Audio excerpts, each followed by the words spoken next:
하나님 말씀 보겠습니다. 하나님 말씀은 마가복음 11장 1절에서 10절입니다. 9절 10절만 하겠습니다. 9절 10절 같이 봉독하겠습니다. 앞에서 가고 뒤에서 따르는 자들이 소리 지르되 호산나 찬송하리로다. 주의 이름으로 오시는 이여 찬송하리로다. 오는 우리 조상 다윗의 나라여 가장 높은 곳에서 호산나 하더라. 아멘. 오늘 우리 설교 제목은 호산나입니다. 호산나. 호산나의 뜻은 헬라어로 주여 우리를 구원하소서, 우리를 건져주시옵소서라는 뜻을 가지고 있습니다. 사람이 물에 빠져서 죽을 위기에 처해 있습니다. 누가 구해줄까요? 그 사람이 빠져서 죽을 위기에 처해 있는데 누가 그를 구해줄까요?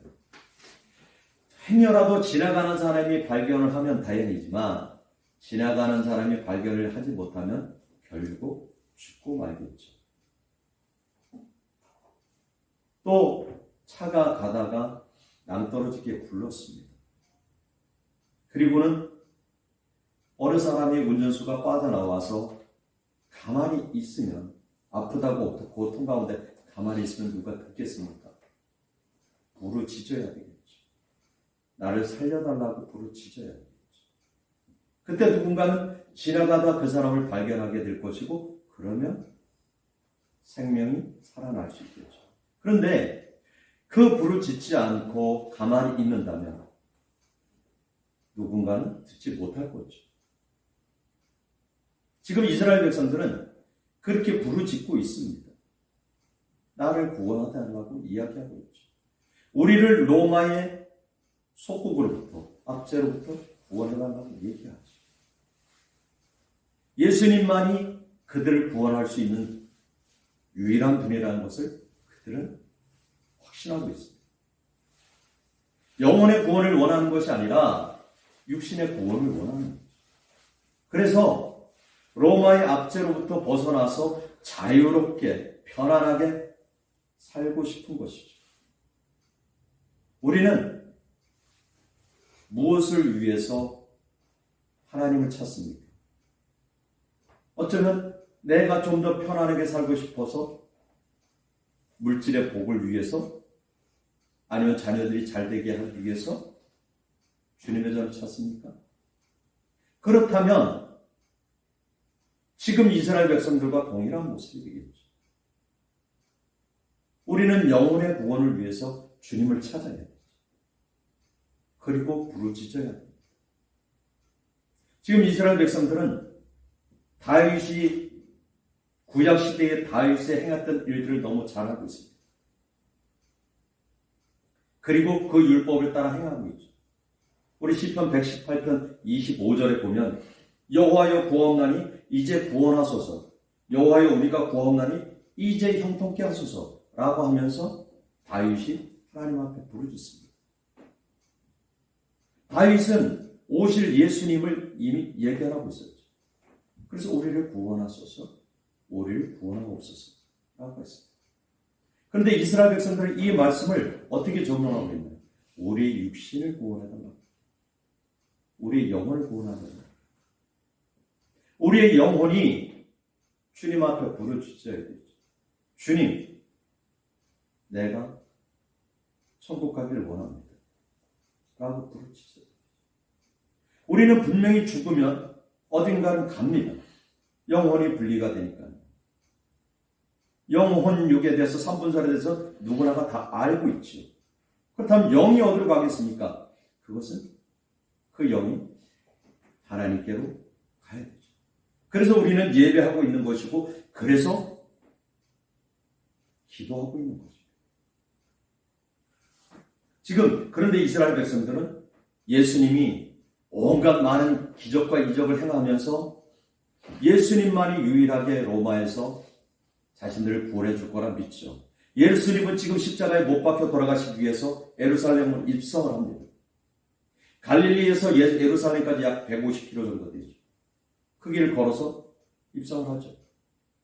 그때의 이스라엘 백성들은 종려나무를 가지를 꺾어서 호산나 호산나 다윗의 자손이 우리를 구원하소서, 우리를 구원하소서. 예수님이 그들의 영혼을 구원할 자라는 것을 절대 알지 못한 그런 모습입니다. 더러는 알 수도 있었겠죠. 우리는 죄의 구원을 위해서 하나님께 부르짖어야 되죠. 하나님을 바라봐야 돼요. 우리는 죄의 멍에를 쓰고 있습니다. 예수님을 만나기 전까지 죄의 멍에를 쓰고 있죠. 우리가 시골에서 살면서 코에 멍에를 씌우면 소가 멍에를 벗겨주지 않으면 절대 자신이 스스로 벗을 수 없죠. 그렇죠? 우리도 누군가가 죄의 멍에를 벗겨줘야만 자유로울 수 있습니다. 그 죄의 멍에를 벗겨줄 분이 예수 그리스도입니다. 그분이 우리의 죄의 멍에를 벗겨주기 위해서 하나님의 아들임에도 불구하고 이 땅에 인간의 모습으로 오셨죠. 그리고 죄 없으신 그분이 온갖 고난과 고초를 당하시고 십자가에 못 박혀 돌아가셨어요. 그것을 내 마음에 믿어질 때 우리는 영혼 구원을 받았다. 내가 지금도 아직도 내 안에 죄의 멍에가 씌워져 있다고 생각하십니까? 아니죠. 예수님이 벗겨줬죠. 이제는 우리가 하나님 앞에 성령의 충만함으로 나갈 때 원수 마귀가 그 멍에를 자꾸 씌우려고 할 때 죄의 종로로 타게 씌우려고 할 때 우리는 그것을 씌우지 못하게 하는 것은 기도입니다. 예배입니다. 찬양입니다. 이제 다음 주부터 우리는 또 고난 주간에 들어갑니다. 우리는 매년마다 부활주일을 맞고 종려주일을 맞고 사순절을 맞아서 지나갑니다. 매년 절기를 지나갈 때 어떤 마음을 가지고 지나가나요? 하나의 의식으로 행사로 지나갑니까? 매년마다 그 절기를 지키는 것은 그것을 통해서 예수님을 기억하라는 겁니다. 그걸 통해서 고난에 동참하라는 것입니다. 그래서 우리가 고난주간에 아니면 사순절 기간에 금식을 하기도 하고 자기가 좋아하는 것 한 가지를 절제하기도 하죠. 왜? 조금이라도 예수님의 고난에 동참하고자 하는 겁니다. 지금 이스라엘 백성들은 구원해달라는 의미가 육신의 구원을 위해서, 그러나 예수님은 영혼의 구원을 위해서 이 땅에 오셨죠. 그렇다면 우리의 구원을 이루기 위해서 간절히 하나님 앞에 구해야 되는 것은 무엇일까? 우리의 구원을 위해서 하나님 앞에 간절하게 구해야 되는 것이 무엇인지 한번 나눠보려고 합니다. 첫째는 죄사함 받고 성령 충만하게 해달라고 간절하게 구해야 돼요. 마태복음 7장 7절부터 나오는 말씀을 너무도 잘 알고 있죠. 구하고 찾고 두드리라. 구하는 자가 얻을 것이요 찾는 자가 찾을 것이요 두드리는 자에게 열릴 것이라는 말씀은 예수 믿지 않는 사람은 다 알고 있습니다. 그런데 예수님이 그 말씀을 하신 이유는 뭐냐면 그만큼 하나님을 구하고 찾고 두드리라는 것입니다.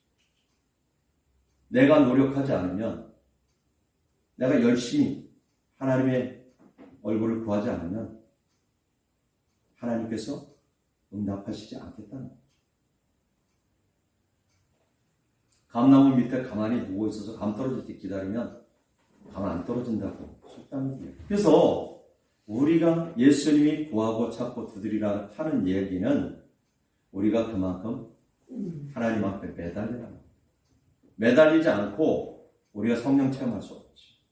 물론 하나님의 특별한 은총이 있습니다. 그래서 불시 중에 성령이 임할 수도 있겠죠. 그러나 보편적인 것은 우리가 하나님 앞에 간절함으로 구해야 되죠. 그래서 누가복음 11장 13절에 이야기하죠. 너희가 구하는데 좋은 것 성령을 주시지 않겠냐. 너무 잘하는 말씀이잖아요. 떡을 달라 하는데 돌을 줄 자가 누구, 고기를 달라 하는데 뱀을 줄 자가 누구냐 라고 얘기하죠. 그래서 우리가 정말 하나님 앞에 날마다 성령의 충만함을 위해서 기도하십시오. 예수 만났습니까? 천국에 확신이 있습니까? 이제는 성령의 충만함을 위해서 기도하십시오. 그래야 마귀가 틈타지 않습니다. 그래야 승리할 수 있습니다. 하나님은 창세기 2장 15절에서 17절에서 뭐라고 했냐면 우리에게 자유의지를 주셨어요. 그래서 자유의지를 주신 겁니다. 하나님이 아담을 에덴 동산에 만들어 놓고 에덴 동산에 있는 선악과 따먹지 말라고 했어요. 그리고 따먹는 날은 죽을 것이다 이야기했죠. 그것을 결국은 스스로 알아서 판단하라는 겁니다.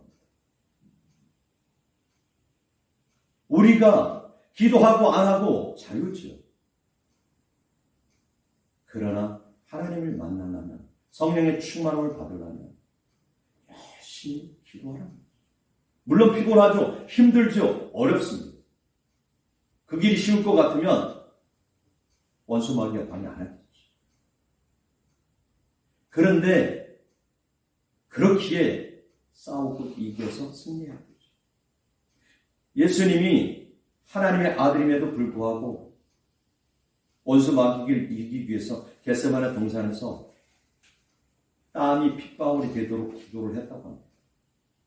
결국 모세 혈관이 터져서 땀이 핏방울로 나오는 거예요. 얼마나 간절하게 부르짖었습니까? 우리는 얼마만큼 간절하게 부르짖고 있나요? 잠깐 10분, 20분 기도하고 나 기도했어 하지 않나요? 저도 그랬어요.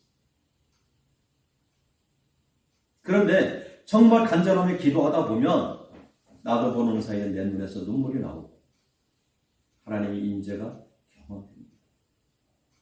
그 모든 것들을 경험하고 성령의 충만함 받는 우리 모두가 됐으면 좋겠습니다. 두 번째는 부르짖으라는 것입니다. 물론 그냥 묵상하는 것도 괜찮습니다. 그러나 할 수만 있으면 부르짖어 보십시오. 어린아이가 울지 않으면 우리가 배고픈지 잘 모르요. 물론 느낄 수도 있겠죠. 하나님도 다 아셔요. 그러나 부르짖어 기도할 때 하나님 더 빨리 응답하시죠. 우리가 너무 잘하는 말씀 요거를 좀 외웠으면 좋겠었는데 예레미야 33장 3절 말씀 아시죠? 너희는 내게 부르짖으라. 내가 응답하겠다. 너희가 알지 못하고 크고 은밀한 일을 내게 보이리라. 하나님 분명하게 부르짖으라고 얘기하죠. 그럴 때 하나님께서 응답하시고 내가 알지 못하고 크고 은밀한 일을 내게 보이리라고 얘기하죠. 우리가 하나님 앞에 부르짖으며 나아갈 때 하나님께서 우리에게 응답하신다고 합니다. 시편 81편 10장에 그렇게 얘기하죠. 나는 너를 애굽 땅에서 인도하여 하는 여호와 내 하나님이니 내 입을 크게 열라 내가 치리라. 입을 크게 열라. 우리가 찬양할 때도 똑같죠. 크게 소리내어 찬양할 때 그때 뭔가가 느껴지죠. 근데 그냥 어쩔 수 없이 찬양하다 보면 감흥이 없죠. 물론 찬양하다 보면 내 마음에 와닿는 찬양도 있을 수 있고 내 마음에 와닿지 않는 찬양도 있을 수 있습니다. 곡조에 따라서 조금은 틀려질 수 있죠. 저 같은 경우 뽕짝이 이렇게 하면 좀 마음에 좀 와닿을 수 있겠죠. 그렇죠? 그런데 그 가사를 보면서 찬양하다 보면 하나님이 저렇게 일하셨구나. 찬양 한 곡조 한 곡조 쓰는 분들이 정말 열심히 기도하고 하나님의 뜻을 그곳에 썼잖아요. 그런 모습이 우리 크게 벌려서 하나님을 부르짖는 모습들이 되었으면 좋겠습니다. 세 번째는 믿고 구한 것은 절대 의심하지 말라는 확신합니다. 하나님께서 기도하고 하나님께 기도했고 하나님이 주실 것이라는 확신이 생겼죠. 절대 의심하지 마십시오. 그 순간에 마귀는 여러 가지 모습으로 우리를 시험합니다. 심지어 하나님의 아들 예수님까지 시험을 하시죠. 분명히 하나님의 아들인 것을 알면서도 사단은 예수님을 시험하죠. 그것도 꼭 필요한 것을 가지고 성전에 올라가서 뛰어내려 보라고 하고 돌을 가지고 떡을 만들어 보라고. 네가 정말 하나님의 아들이거든 뭘 못하겠냐. 권세를 다 보여주고 내 앞에 절하라고 이룩하시. 그때마다 예수님은 말씀으로 이기셨습니다. 우리 또한 말씀을 붙들고 기도할 때 원수마귀가 한 길로 왔다 열 길로 도망가고 기도가 응답되는 그런 모습을 경험하게 될 것입니다. 마가복음 11장 24절 우리 암송 말씀으로 한번 나눴었는데 그러므로 내가 너희에게 말하노니 무엇이든지 기도하고 구한 것은 받은 줄로 믿으라. 그리하면 너희에게 그대로 되리라. 우리가 기도하는 것 꼭 기억해서 우리가 확신하는 믿음을 가지고 나갔으면 좋겠습니다. 그리고 네 번째는 구원의 복음을 자랑하라는 것입니다. 증인된 삶을 살아가라는 것이죠. 시편 105편 3절에 이렇게 얘기하죠.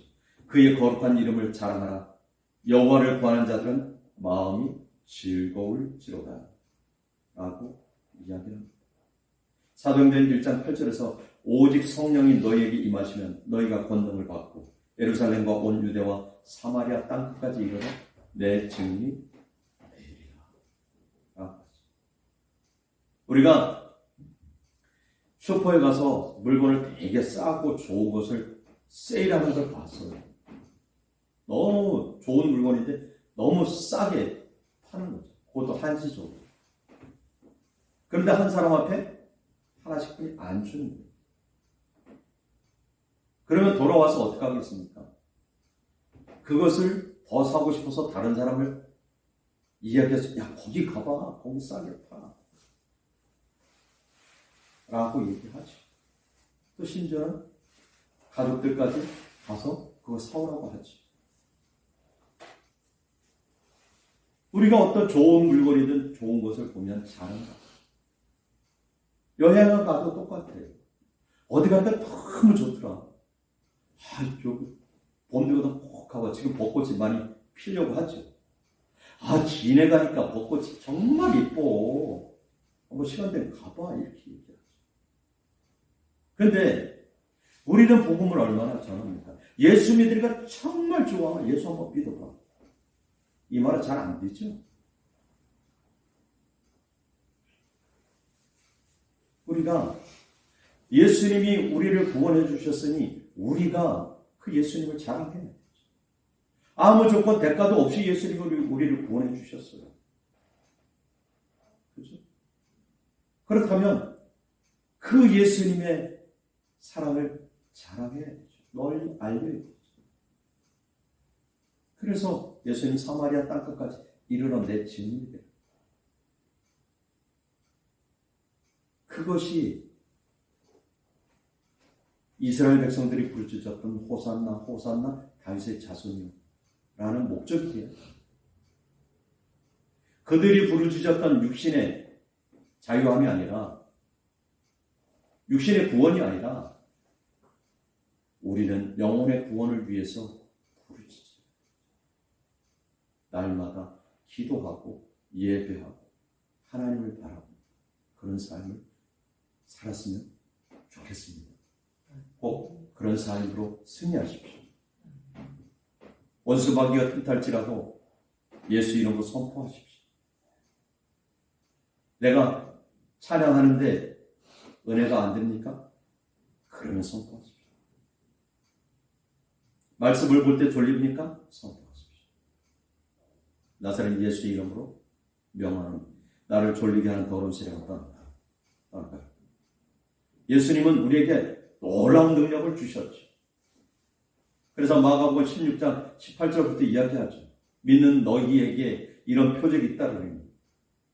귀신을 쫓아내며 새로운 방언을 말하며 뱀을 들어 무슨 독을 마실지라도 해를 입지 아니하며 병든 자를 위하여 손을 얹은즉 나으니라 라고 얘기하죠.